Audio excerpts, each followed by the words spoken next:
All right, electricity, please stay on. Welcome, Musa. Yeah, thank you very much, Mark. It's great to have you on our Leaders Who Care series, and I know there's always electricity problems, but that we need to show the world. We need to show the world. So here we are, and best place to start, Musa, if you could introduce yourself, just a little bit first about where you're from originally, where you are now, maybe about family, it's things like that, and then we'll get to everything that you're doing. So please introduce yourself. Thank you very much, Mark. My name is Musa Konneh. I'm a Sierra Leonean, and I'm based in Sierra Leone as I speak to you. And I'm originally from the eastern part of Sierra Leone, which is Kenya. That's the capital headquarter town of the eastern region. So presently, I'm staying in Bo. Bo City is the capital headquarter for the southern region in Sierra Leone. Um, I'm from a very big family. Of course, for now, I am the elder son or the elder child of that particular family because a few years back I lost my elder brother. So for now, I am the elder one. So I stay in Bo. Cool. And what were you like? Well, first of all, do you have are you married? Do you have kids?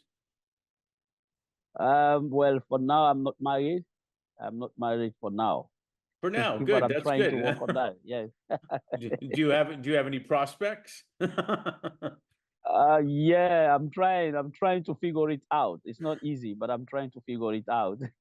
All right. Well, maybe someone will see you on this video, and who knows what could happen? Special things could happen. Yes, yeah, So, definitely. what were Looking you forward. like? What were you like, Musa, as a kid or a teenager? Were you organizing friends? Were you a computer guy with video games? Did you watch movies? You play music, sports? What were you like? Well, I grew up in a community that's really a very difficult community. Let me just put it that way. So like I didn't have access to video game. I don't even know what is called video game or so I was more of like organizing my friends around me for us to stay for a particular goal, to stand up for a particular goal so we can achieve it. So it was more of organizing my friends around.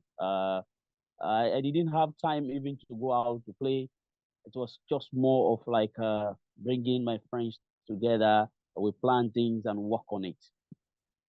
Yeah, I can imagine a different life in the sense of you had to develop purpose very quickly to help family, community, et cetera, right? Yeah, exactly. Um, were you from a kid to a teenager, that part of your life, was there much difference? I didn't get you. Come on, come When again. when you were like 5, 6, or 7, how was it different than when you were like 13, 14, 15?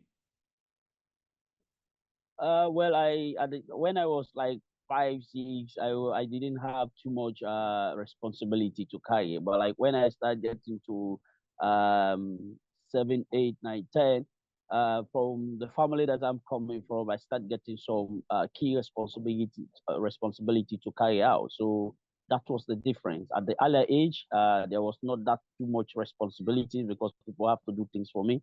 But I start growing up to 10, 11. I start carrying out my own responsibility because at that time it will be interesting to know that I have to fetch for the family. I was given that responsibility because I have to go out there to really strike very hard for the family, especially my mom and other younger sisters as well. So that's the difference. And did you how did you feel? How did you take on that responsibility so early, or was it just understood? Well, it was a difficult task, and even for now at this stage, when I even think about the type of responsibility that I carry, uh, at that time, I always see that it was a really it was a very difficult task at that time. So it was difficult, really. I feel bad about it even now when I think about it. But there was no way. I just have to go in for it. Yeah, right. It's interesting because, we do a lot of work with leaders who care, obviously, which is where the name of this podcast comes from. And obviously you had an early understanding of what that meant to care about family, to care about community, to get things done. Um, and I gather you with your business education background that you went after, yet you ended up taking a personal focus towards child rights and advocacy and education. What were you envisioning? What were you thinking about that led you down that path? Uh, like I was really envisaging to have a community that have a social inclusion, that have an inclusion, and also a society where we can have um, a gender-based violence free society wherein we have people that live freely on their own. They take decisions. They are given the opportunity to also have decisions on their own. So that was the type of community that I have been envisaging all this while for us to have an inclusive society instead of leaving one of the gender out, especially women, because I see or what my mom told me, the things that she went through as a woman before giving birth to me, is something that I always have been always standing up for to see how I can also fight very hard to minimize it because I cannot able to end it as a single person. So that was the kind of community or society I was envisaging in my head. Because I see, especially for women, for far too long, they have been left behind for so many things at all level in development. Given to the fact that you look at the cultural and religious taboos or norms. It's also impel them not to really contribute to societal development, and that doesn't help us to progress in society. So that's what I have been envisaging in my head, and that is what I'm working towards to see that we have an inclusive society. Yeah, and I want to come back to that, but I want to ask you also, so why did you take accounting and management in school? Because I did that because I want to see how I can be accountable, not only to myself but to people that I will be working with or working for as well. Because I see it very necessary for me to be accountable as well. So I also want to learn and also ensure that I'm able to manage things around me. Where it's not about just finance, but like even things that happen around me, how to manage it. So that is why I took up the management course. Yeah, I find that really smart and wise for a young person because if you don't have, sustainability economically, it's pretty hard to make a difference as well, because you need funds to make things work, to give people a life, etc. So I thought that was pretty smart. Can you share about a little more about the work you do, the impact you're making? Also, you started, talking about young women. I know you support expectant and young mothers on education, on employment, and caregiving of even their children. Can you share overall what you do and the focus on young women? Yeah, really, I'm a very passionate person about women empowerment. I am more focusing on women empowerment based on the things that I learned from my mom, the things that she went through as a young mother when she gave back to my elder brother, the things that she went through, the challenges when she explained that to me when I was growing up. I see it as I feel bad about it, and I also say to myself that one day, when I grow up, this is something that I will stand up for and also ensure that people did not go through this type of marginalization that you went through, especially young girls. So like that gave me the courage to start supporting. When at this age now, I started supporting young mothers and expectants. Because before starting it, I was working for a program wherein we are supporting women's empowerment, especially children, got child educations, empowering them in communities. But that project at that time went against the rules that they started asking guys out of the project because of pregnancy. When they get pregnant, they drove them out of the project. And I see that it was a threat to their own development. And as a passionate person about women and girls empowerment, I also have to back out. I have to resign and start my own initiative that supports expectants and young mothers instead of throwing them out. Because most of the pregnancies that they get is not only their fault, it has many, many obstacles. It has a lot of stories that they themselves do not want to talk about. I myself will not talk about it to other person when I really found out about it. It is not their fault, but community or society, stakeholders, parents, everybody see them as bad example and they judge them very well. I mean, they judge them badly. It's not well. They judge them badly and they treat them badly also in society. So I see that there was nobody that will stand up for them to really see how to change that particular perceptions of people about young mothers. So that was the reason why I started supporting them. So I support them to return to school or find meaningful employment in society. That is through assisting them with skills training or go back to school. And we provide them mentorship.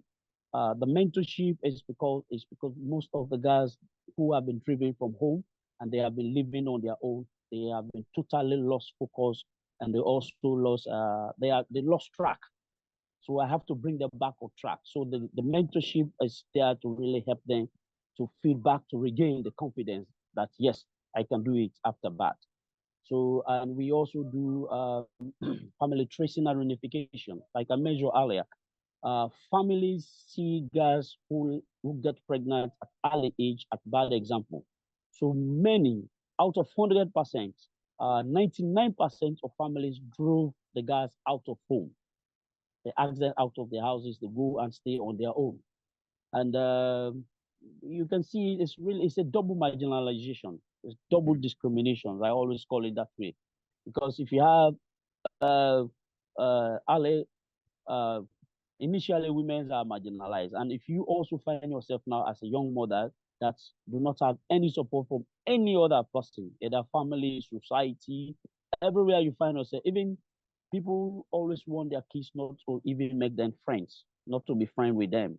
So they are left on their own and they have been facing a lot of exploitation. So we do the family tracing and reunification when we met there. We try to relocate their families.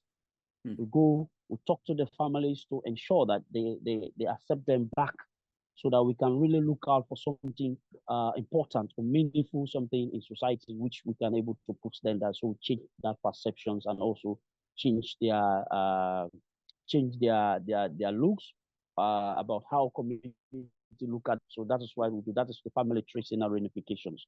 We trace the families, we meet them, we do mediation. It is not an easy task. It's a very, very difficult task, especially trying to return a girl who has been disowned by his family, by our family because of pregnancy. And even in the institutions where most of the time we try to put them in the institutions, the institution owners, maybe head teachers, headmasters, they see them as bad examples. So it's also a difficult thing for us. So we do like community engagement, a lot of community engagement, stakeholders engagement, passing on the information, the reason why they should not see them as bad people. So that's what I do. And that is what although it is really difficult for me at this point in time, especially at the way how people look at the type of people that I'm working with. A lot of people have been denying me access for help because they say I'm doing the wrong thing in supporting young mothers and expectants. So, but I see that it is not bad. So we also provide childcare. The childcare scheme, I set it up because if we want to send a young mother to school or to learning institutions, for her to really pay attention to the training or maybe in school, you cannot expect her to take her child to school because the school will not allow that. They don't allow that. So we look out for other ageable people around communities, and then they look after the kids. So the mothers can go to school or to the learning institution where she can go and acquire better skills so that she can be able to stand on her two feet so that she can be economically independent so she can able to take decisions on her own. So that's what we also do in that area. Again, over the years, I've been working with a lot of guys, and we have got more than 150 guys who have graduated out of the program now, and most of those guys have got employment, and some of them are self-employed now. So, and they are involved in income-generating activities that earn them money, which has really changed their stories, yeah, from the bitter one to a better one now, which have also created an opportunity for them, for other people to see them, in fact, as role model as well. So people now admire them. People want to come around it. They have got more friends. They now make decisions in their family. Most of the guys now, the families cannot take decisions without them because they contribute to that family in terms of even like their livelihood, feeding, paying bills and other things. Most of the guys take charge of that now in their homes. So that has greatly helped to change the perceptions of people in most of the communities where we work now, except for communities where we are not able to reach because of the limited resources that we have. But that has been a greater impact that we have really made in their life. And again, now they are kids because one of the most disheartening thing about the people that I'm working with is you having a child without a father. I know there's a father, but those fathers have definitely denied their responsibility of taking responsibilities of those kids. They left the pregnancies in the hands of the guys, they left the kids in the hands of the guys, and those guys does not even have experience how to look after those kids. So it's a very heart-rending thing that I'm working on. So like I'm always happy if I see somebody that's really feel inspired by this work because I'm not doing it for my own maybe to get like a fame, no. But I see that it's really important. It's a call that I have to do for the progress, not only for Sierra Leone, but for the world at large. Let me just put it that way. So that is what I do. And now I have seen that most of the guys that we are working with during our family tracing and reunification, that most of them are coming from the rural areas in order for them to come to the urban settings or urban areas for greener pastures or maybe look out for job or maybe look out for other opportunities. In that trend, they face a lot of exploitations like gender, like rape, like gender-based violence, and all the result has been pregnancy without a man, without somebody taking responsibility of. Right. So based on that, I have been trying to do something now. I want to take the skills to the people in the community in the rural area. So I'm more embarking on rural education, taking the skills training and other support to the rural area to see how I can mitigate the rural urban migration, people migrating from rural areas to the urban area, especially guys or women. So before you come in now to the urban area, you must have a skill. So we have started building some skills training centers in the rural area, which is a novelty, which is a new thing to many of the communities, because these are things that have never happened in their communities, and now they are seeing it. So I'm taking it now to them and also see exactly how we engage the guys at the rural area so they cannot move. And also see how we can also change the perceptions of people in the rural areas as far as the cultural and religious taboos are concerned, as far as women are concerned. So that is what I do. Right. And it is a challenging thing, but I love it.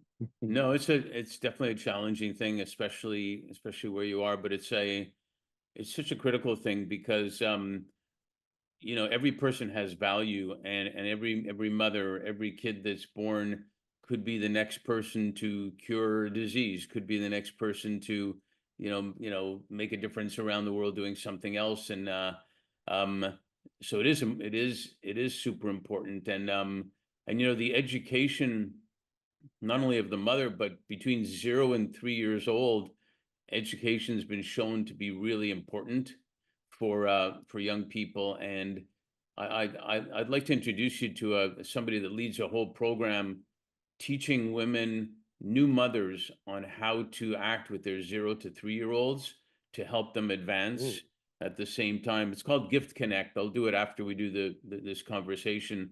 It could be valuable education that coaches mothers, new mothers, on how to talk, how to sing, how to act with their young kids, because that's important. I know you talked about, you go through the family, grandparents have always been known, and now it's even more so, to be very valuable in a family with kids. When you're looking through the family, are grandparents available? Are grandparents open to being involved? Um, like I mentioned earlier, none of the family members had wanted to involve with those guys because they see them as bad example. It is only with our interventions in terms of like taking the message to them, preaching it, to for them to see that these guys are not bad example. And some have been showing, but most of them have not agreed to really play that role. Instead, we also give stipend to other people to offer us that particular service, to render that service to the guys as well. But now you see, the program has really changed the story around the girls, and most of the guys now, like especially the alumni. So we have formed what we call the community gas network in the communities where we are working. So the community gas network program is there now. The gas themselves, those who have graduated from the program now, they advocate for other gas in the community. So most of these guys sometimes now serve as caregivers to the other guys' children.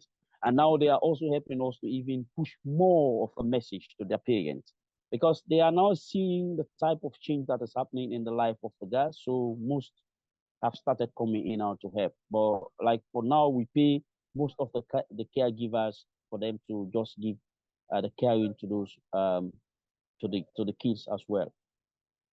Yeah, that's quite amazing. Do you find that many dads change their mind and come back to be involved once they see that that's their kid? Yeah, many have really now changed. I can say that in most of the communities where we work now. Now we have the mothers network. That is the mothers of the girls that we are working with. So I'm trying to fix up the mothers network as well, to see how we can also bring the mothers in, to see that we also find a way for them, how we can engage them, maybe in agricultural programs, where we support them to grow and sell, and also support the girls. So that is what also I'm also working on now in those rural areas. So I'm bringing the mothers together. In fact, I we have something we call now the experience sharing section for them. If one mother have been facing encountering some problem with her child, and maybe the other mother have used some techniques to really overcome that particular challenges, so they share experience, and Sure. from that experience they use it also to solve the other problem. So that is what we are now embarking on. No, that's amazing. And people thrive when they belong in a group. Everybody, Mm-hmm. they say that the heart and soul of everybody is really belonging to something, where they feel like they whether it's a family or a group or a book club or whatever. So it's things like that, I think, are really good to make a difference. How about, I know you have electricity challenges and things like that, but with technology, there's so much education that can be had. What's the challenge there of being able to use technology or even get funded for technology to help you do what you do? Where the challenges is there as far as technology is concerned. well, I can say we are far behind for now. Even first of all, the know-how how to use those technological materials is one of the is the key challenge. Because Right. like let me say like in the rural areas, you find people there who have never even touched a computer. They just see maybe heard about it. They don't know it. Maybe there are few people that even use smartphones, especially in most of those marginalized or rural communities where we work. So it's challenging because but it is something that is really key that we are also fighting to see, especially where we build up when we have the support and build up like the centers, those rural area. These are all things that we're trying to really take down to the people. But like in most of the community where we work, there's no electricity, there's no power. So they use more of like other light, other things to really provide light for them. But Right. maybe solar, but not all of the homes. In fact, that has been some of the challenges for some of the guys that we support in school. Right. It has been always coming up for them to study at night. They don't have access in reading because there's no electricity. So except sometimes we provide them some church light. I don't Yeah. know if we Yeah, I provide know them. we've Yeah, that's what yeah, we provide them sometimes. So that is what they use. Although, yeah, I've yeah, seen, that's yeah, I've what seen that's what. yeah, no, I'm sorry, I've seen in some countries they have a special like solar powered light that they can use at night to learn, To read.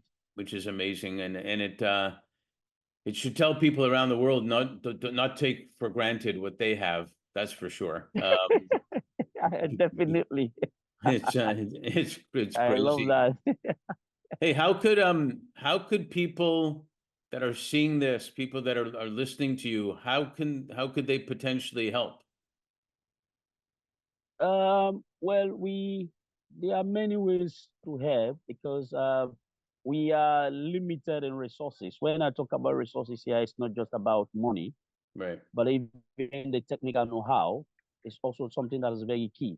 Let's say, well, I don't want to praise myself, but we are doing an amazing job that we cannot even able to show out the impact to the people outside there. There are people that have the know-how on how to really analyze the impact of to showcase what you have Mhm. done, what are the impact that you have created. We need this type of people to really come on board to help us. We're also thinking about like our social media handles, like the website. I don't have a website now. I don't know how to design a website. And if I ask somebody here to do a website, to develop a website for me, it's bloodily expensive. Which I don't have type of money. We prefer if there's somebody who can also help in that direction. I think that should be really key. That would be really, really appreciated. We also need people that we can collaborate with in these particular interventions for us to be sharing ideas and best practices. You see, Mhm. so these are some of the things that we need, and we need maybe somebody who can really help us draw a particular clear strategies of what we are doing and where we are going, where we are heading. So we need like I need somebody like a strategic developer or a strategic planner, somebody who can help us in that particular way. Well, the key one, which because I always think in my head that money is hard to get, but there are some people when you get with contact with other key stakeholders, they can also help you. They will not give you money, but they will create the way how you can get money to push your dream forward. Now Sure. that is about somebody who can also connect us through partners and also see exactly how we can get somebody that guide us and also help us in grant writing. So these are the way that we are really asking people to really help us run. And even with materials, because we have girls that we are working with, especially they have kids, they need some basic things. If there's a way somebody can able to help with that, it will be a very big and laudable welcoming thing. So these are the things that we are really looking out for. Okay. Well, I know some people to introduce you to.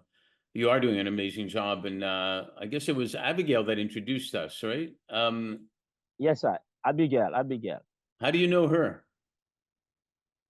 We met at the Catalyst 2030, and we are introducing ourselves and also showing some of explaining some of the things that we are doing in our various countries or communities.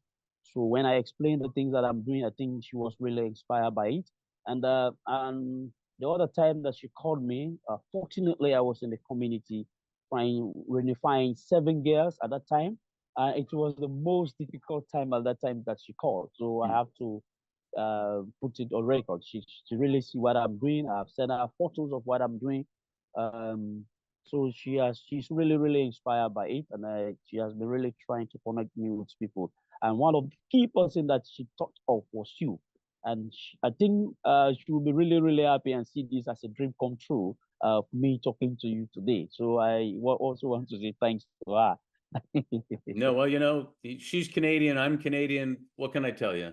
You know, the Canadians. Oh, oh, that's good. I'm You know, really go happy. let's go Yeah. Canada, I guess.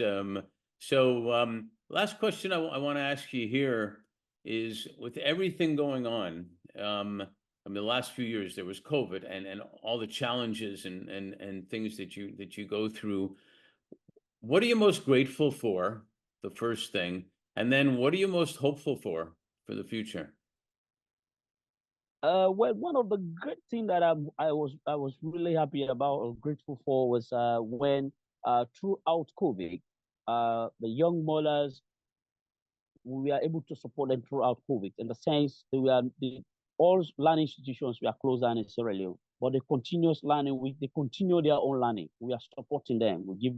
We are like doing home, a group study at a home group study. So after the COVID, the number of re-pregnancy or teenage pregnancy, as far as the girls that we are working with, it was like zero. Nobody get pregnant. They were not involved in anything, so they Wow. were really safe. So we got the number. So after COVID, when they start to the first exam, all of the guys they performed very well. So I was really grateful for that. And one the other thing that I'm looking forward to is to see how I can get more help to really see that we create that enabling environment for those young mothers and women in general in society. That is what I am really hopeful for. I want to see a society that is free of violence for women, not Yeah. only in Sierra Leone but right across the world. So that's what No, that is what I'm that's really hoping. yeah. No, thanks for sharing that. That's you know, that's such an important part right now, and it's no wonder that Abigail said you were a leader who cares, because I think you really do care. Let me tell you, you're doing an amazing work Yeah. there, and you know, you're helping people. Like we said before, every person has value, and if you just give a person a little bit of hope, a little bit of self-esteem, a little bit of care, they can do amazing things, and that becomes a legacy for you. So congratulations on being a leader who cares, and I appreciate you taking the time to be on our series. Thank you. Thank you so much. I really appreciate this thing. I think you have also helped in your own way, and I hope and believe that this will take us a long way, and this benefit will also reach out to the guys. Tomorrow I'll be having a very big meeting with the guys in one of the community, and this will be one of the things that I will definitely pass on to them. That we have somebody by the name of Mark. He's really trying to see to amplify our work so we can get people who can also help us to help you also as well. So we can get to the bridge. We want to cross the bridge. We are at the middle of the bridge now. So we want to get more reinforcements to push us across the bridge. So I thank Well, you so much. I really appreciate your time, your effort. Thank you.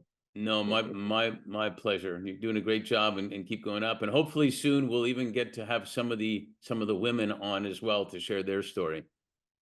All right. Okay. Thank you so much. Looking forward to that. Me too.